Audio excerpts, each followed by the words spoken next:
I do have a sponsor in today's video, but more on that shortly. Baldur's Gate 3, 1 full year after its PC launch on August 3rd of 2023, and happy anniversary by the way, is still pulling daily high peaks that are reaching between 80 to 115k concurrent players on Steam alone.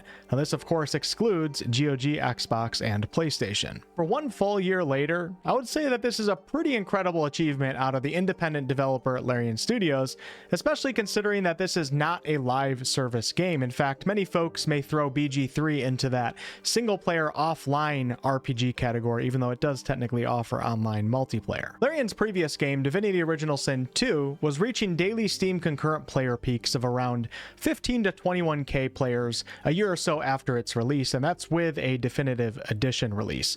So with BG3 peaking at 80 to 110k with no definitive edition yet, this is certainly a positive sign that the studio is moving in a very good direction. We've got a lot to get into today, but before we continue on, I have partnered with Factor to bring you this sponsored video. Too tired to cook? Factor. Grocery stores stress you out? Factor. Do you like good food that's fresh, never frozen, dietitian approved, and delivered right to your doorstep? Well, you guessed it. Factor. Factor is a meal prep, cook, and delivery service that offers 35 plus weekly menu options that includes special categories such as Protein Plus, Keto, Vegan and Veggie, and Calorie Smart. And there's also over 60 plus add-ons to discover such as breakfast options, refreshing juices, and even protein shakes. Factor takes the stress out of meal planning and sets you up for success, especially during these summer months where nutrition goals are especially important for that beach body. Am I right? Or am I right? Oh my god. But you should also be out enjoying the sun or playing video games instead of washing pots and pans. That's the point I'm trying to make here. The biggest thing for me here though is the convenience and knowing that I always have a great meal that's ready to heat and eat in just 2 minutes. This is a game changer mentally and also physically as I finally get some well-rounded meals. So head to factor75.com or click the link below and use code WolfheartFPS to get 50% off your first Factor box and 20% off your next month of orders. That's code WolfheartFPS at factor75.com to get 50% off your first box plus 20% off your next month of orders. Back to the video. Looking back over the past year, Larian has earned countless awards and trophies, and Baldur's Gate 3 actually became the first game ever to win every major Game of the Year award. They won the Golden Joysticks, the Game Awards, the Dice Awards, the Game Developer Choice Awards, and also BAFTA. BG3 reviews on Steam 1 year later. Out of 564,000 plus Steam reviews, BG3 has an overwhelmingly positive score, with recent reviews also showing an overwhelmingly positive perception. This is the only game I play. Help. One of the best games of the decade. Simply the best game I've ever played, ever. Critic scores on Metacritic have BG3 currently in the top 21 games of all time, and this includes all genres of games here. As you can see, games like Perfect Dark, Halo, Mario games, and even Tony Hawk in this list. Now, I do believe that there are some fair criticisms out there of BG3, but it's clear as day that Baldur's Gate 3, not even from just a numbers perspective, but also a public perception perspective, is a very, very loved game. And perhaps even more importantly, this studio, Larian Studios, is now at the forefront of representing what gamers collectively want to see from studios, regardless of game genre. There's even players out there who don't even really like RPGs or don't like turn-based combat that have helped rally behind this game, as Larian sets a great example of being a studio that's made by gamers for gamers that hasn't sold its soul out yet to the never-ending quest of limitless profit. 1 year ago today, Larian launched Baldur's Gate 3 a month before the initial planned release date. Yes, you heard me. A month before, not after. This was not a delay. This was a forwarded release. And this was due to Starfield announcing its initial release date just 1 week after BG3's initial planned date. Kind of a dick move if you ask me, but hey, business is business. Well, Larian said F that and dropped the game a month early, a very rare occurrence in the gaming industry. Now with that said, Baldur's Gate 3 could have probably used that extra month in the oven to touch up on a few things, but I'd say getting some space from what was anticipated to be the biggest release of the year by far, Starfield, is quite understandable. Looking back though, even with Starfield, according to my limited research, being a big commercial success, I bet you next time around Bethesda won't be as confident pulling a move like that. Baldur's Gate 3, just 10 days after its August 3rd PC release, achieved an all-time peak of over 875,000 concurrent players on Steam. To put that in perspective, this put Baldur's Gate 3 in the top 10 all-time most played Steam games back then, but the open world survival game Palworld actually bumped BG3 off the top 10 list earlier this year. This is actually pretty incredible, as many would agree that Baldur's Gate 3 falls into the CRPG category of game genres, which has always been a bit more niche of a genre. CRPGs tend to require very long time investments, and they're overall much more hardcore in nature when compared to many other game genres, such as action RPGs. Baldur's Gate 3, although not as complex as many of the CRPGs from the past, found a way to seemingly keep most CRPG fans quite happy, while also bringing in a ton of new players that would have never even considered playing a game in this genre before. That's a tough balance to achieve, but Larian did it. Larian did this by making a CRPG that actually looks fun to a gamer who's never took interest in this genre before.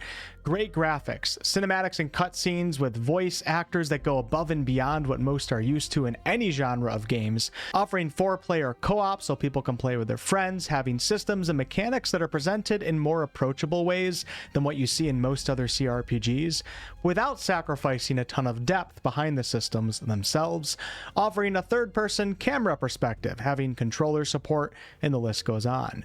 When you combine all of that with Baldur's Gate 3 being a game set in a fantastical world built off of thousands of years of In-Realms lore, and a game that pushes player agency to a whole new level, people start looking. When you watch a clip of Matt Mercer stacking 1,500 boxes way up into the sky to then climb up all of them and shoot a teleportation arrow that transports his character to the top of a bank, well, you say to yourself, damn, that looks fun as hell. When you watch WolfheartFPS Thunderwave a beautiful, innocent, singing tiefling and 2 cute squirrels off the side of a cliff, your song sucks.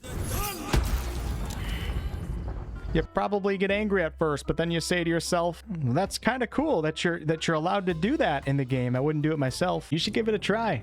Remember, it's just a bunch of ones and zeros. And speaking of things that you're able to do in this game, well, we are now 1 year and 3 weeks away from Larian's, I think, first and only TikTok ban. And this was due to the bear scene, which, despite your feelings on it, was a huge, massive, unpredictable, risky, but highly successful marketing play, even if it was not intentional or an intentional marketing play out of Larian. Larian said, F it, and the entire gaming world was talking about it. Larian's marketing in general was very non-traditional. They put on several Panel from Hell shows during the early access phase of the game. There was always something to look forward to during this game's long development process, even if you felt burnt out from playing the early access content itself. These shows were funny, non-scripted, informational, and most importantly, they demonstrated that Larian is a studio filled with real, relatable people, real gamers, real nerds, and a studio that is extremely passionate and in touch with the game that they are creating. What makes this 1 year anniversary even more special is realizing that Baldur's Gate 3 did not have, nor will it ever have, a DLC or expansion, yet the game is still thriving. Now, of course, that is sad news to many players, but think about it. You paid $60 on PC or $70 on console for a full experience, an experience where even just one act of a 3-act game has more content than some full priced game releases these days. Kind of sad. Now, this is rare, as you see evidence of many studios these days intentionally leaving out important content to then use that content as a way to charge players again in the future for something they should have received with their initial purchase.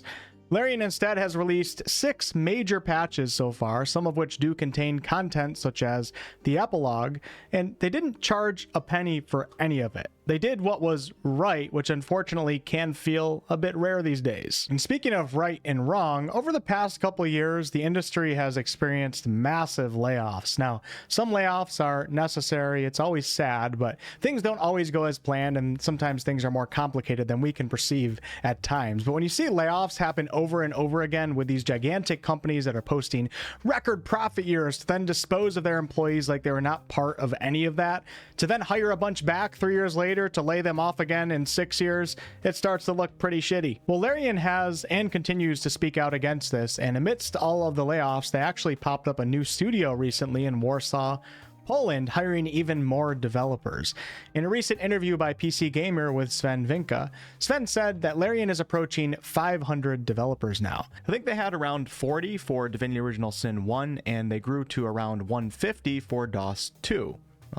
BG3 doing pretty damn good. But even at this size, Adam Smith, Larian's writing director, says that the studio still maintains small studio energy. Adam says, the energy when people talk about making things feels like a small company.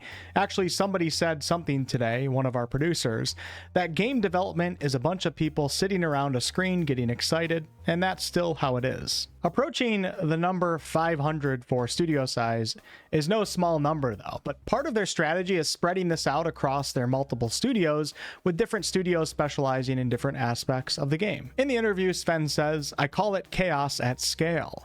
We're a studio that gives a lot of freedom to developers. We encourage it, actually bottom up, because it's unmanageable otherwise. Different people have to do their own thing, and then obviously we have to manage the chaos that comes out of it. So that's a large part of the job.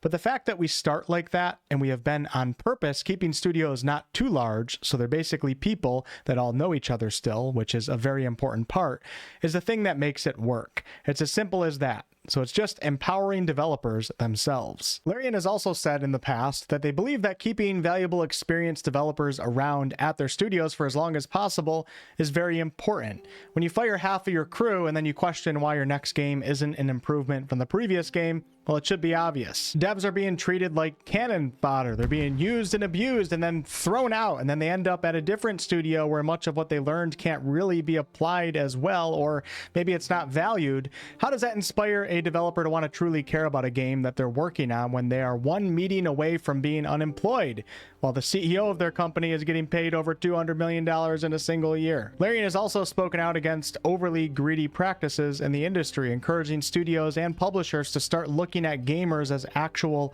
living, breathing human beings instead of just numbers that can be manipulated on a spreadsheet.